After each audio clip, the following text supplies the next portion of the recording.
Now, children, I have a very stern warning for you today. If you don't like witches, then you must absolutely turn off this story, because this is the story of a truly terrifying witch and one who eats children. Are you still here? Then you must be very brave, but don't say that I didn't warn you. Now, this is the story of two children called Hansel and Gretel, who got lost in the woods one day, and this is what happened to them. In a deep, dark forest a long time ago stood a tiny cottage, and in this cottage lived a very poor woodcutter with his wife and their two children, who were called Hansel and Gretel.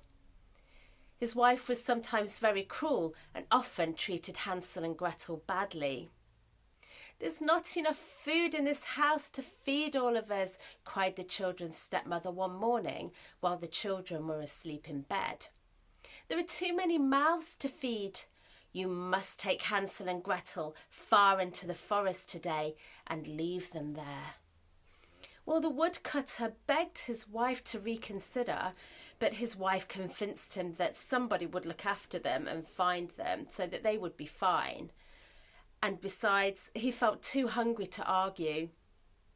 And so eventually he gave in and agreed. But what they didn't realise is that Hansel had woken up and heard his stepmother's plan to leave them in the forest.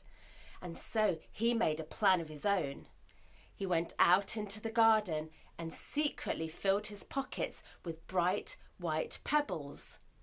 And soon the woodcutter called the children and said that they would be helping him to chop wood in the forest today.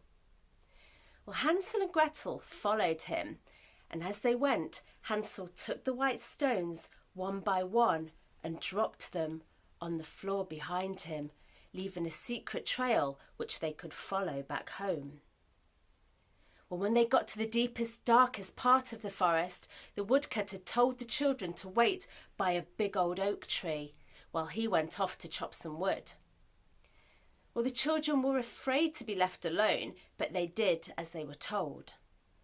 And some hours later, the sun began to set, and the woodcutter still hadn't returned, and Gretel began to cry.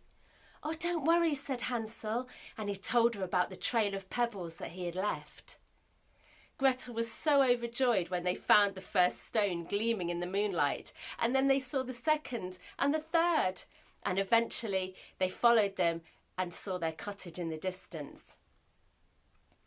When the children ran through the door, the woodcutter and his wife hugged them tightly, but their stepmother was secretly feeling very angry that they'd found their way back home. And that night, when the children were in bed, they overheard their stepmother telling their father again that he must try and lose the children, and this time he must not fail. Well, Hansel and Gretel fell asleep, and early the next day when they woke, Hansel crept out of bed to go and collect more stones. But the bedroom door was locked. What could he do? Soon after, their stepmother unlocked the door and told the children to come down for breakfast. They were each given a slice of stale bread to eat, but instead of eating it, the children secretly hid the bread in their pockets. And when the woodcutter took them out into the forest, Hansel and Gretel broke off pieces of the bread as they walked through the trees. And they dropped the pieces one by one, creating a trail of crumbs on the floor behind them so that they could find their way home again. Well, once more, the woodcutter told the children to wait by the old oak tree while he went to chop wood, and so they did. And this time, when night fell and Hansel and Gretel went to find the crumbs, they were horrified to see that they'd all gone. The birds had eaten them all. "Oh, I'm frightened," wept Gretel bitterly. "I'm hungry and cold. I want to go home." "Oh, don't be afraid," said Hansel. "I'll look after you." And he put his arms around his sister and they huddled up under the tree. But Hansel was secretly scared too, especially when he saw the eerie shadows of the trees and animals moving in the moonlight. Well, eventually he closed his eyes and they fell asleep. When dawn broke, the children got up and began to wander through the forest looking for a path, but they were well and truly lost. On they walked until suddenly, through the trees, they saw a strange but colourful house all by itself and in the middle of the forest. And as they walked nearer, they saw that gingerbread men and lollipops were growing in the garden. How strange it was, but how magical, they thought. And through the window frames, and they saw that the window frames were made of candy canes and that the door frames were made of biscuits. Well, Hansel and Gretel were so hungry that they began to break parts of the house off and eat them. They tasted everything and found that the windows were made of pure sugar, the walls were made of icing, and the puddles outside the door, they were made of pure chocolate. "Oh, isn't it delicious?" said Gretel with her mouth full of chocolate. She'd never tasted anything so nice. Well, they were just about to try and put another piece of biscuit door frame in their mouth when suddenly there was a creaking sound and the door slowly began to open. And in the doorway stood an old woman. Her nose was long and pointed, and her chin was just as pointed, and her hair was long and straggly. And Gretel could have sworn that her skin was green. Well, the children stepped back in horror. "Well, well," said the woman. "Children, are you enjoying my house?"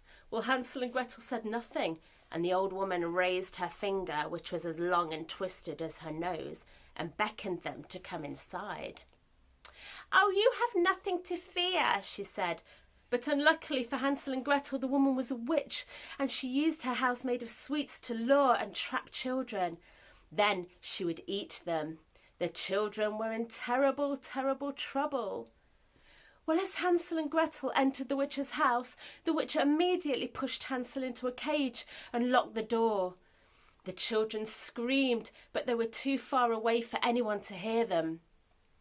The witch picked up her seeing glasses from the table, looked at Hansel and said, "You're nothing but skin and bones. I shall fatten you up and then eat you." And then she looked at Gretel. "And you can do the housework, and then I'll eat you too." Well, for days Hansel and Gretel were kept prisoner in the witch's house, and each day the witch would ask Hansel to put his finger through the bars of the cage so that she could feel it and see whether it was fat enough for her to eat. Well, luckily for Hansel and Gretel, the witch had very poor eyesight and couldn't see much without her glasses. So one day Gretel hid them and handed Hansel a chicken bone so that he could poke that through the cage instead. Well, the witch couldn't see that she was actually being tricked, and every day when she asked Hansel to hold out his finger, she would feel the chicken bone and say, "Oh, you're still much too thin to eat," and she would give him more food. But Gretel was made to go hungry. A week passed, and every day the witch saw that Hansel wasn't getting any fatter, and she grew tired of waiting. "Light the oven," she told Gretel one day. "We will have tasty roast boy today." Well, Hansel was terrified, but Gretel had thought of another plan.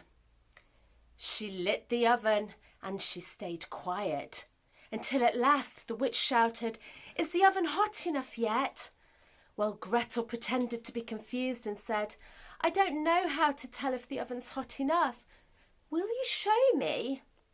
Well, angrily the witch screamed at the girl, "You useless child!" And pulling Gretel out of the way, she shouted, "I'll check for myself." But when the witch bent down and peered into the oven, Gretel gave her a great big tremendous push, and into the oven she went. And then Gretel shut the door behind her and locked it. The witch had come to an end. Well, Gretel ran to set her brother free. They broke parts of the candy house off and gathered up the witch's huge chocolate eggs and tied them up in a shawl. And carrying the shawl over their shoulders, they ran back to the woods. Well, they ran and ran until they found the path, and it took them all the way home, back to their cottage.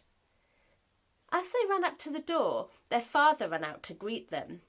He said that their stepmother had left and that she would no longer try to separate them. And they hugged and they went inside the house. Well, on the kitchen table, they opened the shawl and broke open the chocolate eggs to share. And out fell hundreds of gold coins. The witch had hid them there for safekeeping. They were rich, and the woodcutter never had to chop wood for a living again. And they all lived happily ever after. There you go. I told you that it was a scary story, but if you stay to the end, it means that you were very, very brave. And I hope that you have a nice evening out camping, and I hope that you never ever meet a wicked witch in the woods.